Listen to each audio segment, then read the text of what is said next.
15,000 constable పోస్టులు భర్తీ చేసే బాధ్యత మా మంత్రివర్గం తీసుకుంటుంది, మాది బాధ్యత అని చెప్పి నేను ఈ వేదిక మీద నుంచి మాట ఇస్తున్న మిత్రులారా, ఈరోజు తెలంగాణ సమాజం ఆలోచన చేయండి.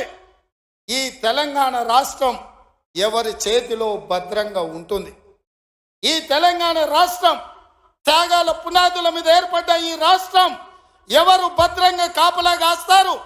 ఎవరు భద్రంగా ఈ రాష్ట్రాన్ని అభివృద్ధి పదం వైపు నడిపిస్తారో మీరు ఆలోచన చేయండి. మేము వచ్చే 60 రోజులు కానే లేదు, 2 నెలలు ఇంకా పూర్తి కాలే. 7 తారీఖు వస్తే 2 నెలలు, 7 తారీఖు ఇంకా 5 రోజులు తక్కువనే ఉంది. అప్పుడే 6 గ్యారెంటీలు అమలు చేయలేదంటాడు సన్నాసుడు. ఆయనతోని శాత కాదు ఎట్లా చేయడంటాడు. పిల్లి శాపనార్థాలకు ఉట్టి దిగిపడుతుందా?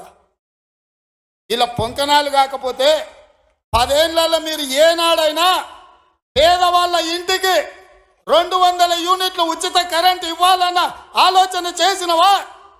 పేదవాడు ఆత్మగౌరవంతో బ్రతకాలి అంటే ఇందిరమ్మ ఇండ్లు ఇవ్వాలన్న ఆలోచన ఏనాడైనా చేసినవా?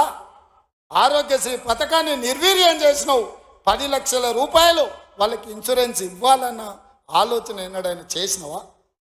ఇవాళ అందుకే ఆడబిడ్డల్ని ఆదుకోవడానికి 500 రూపాయలకు సిలిండర్ ఇచ్చి ఆడబిడ్డల్ని ఆదుకోవాలి, కట్టెలపై కష్టాల నుంచి వాళ్ళని కాపాడాలి అని తొందరలోనే మా ఆడబిడ్డల కోసం 500 రూపాయలకి ఇంటింటికి సిలిండర్ ఇచ్చే బాధ్యత మా మంత్రివర్గం తీసుకున్నది.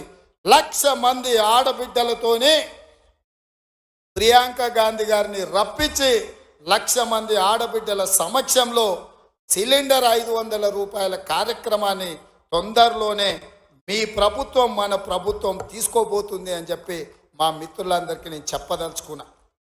అదేవిధంగా మిత్రులారా, ఇంటికి ఉచిత కరెంటు 200 యూనిట్ల వరకు ఇస్తామని ఆనాడు చెప్పినాం. పోయిన సంవత్సరం ఎవరెవరు ఎంతెంత వాళ్ళ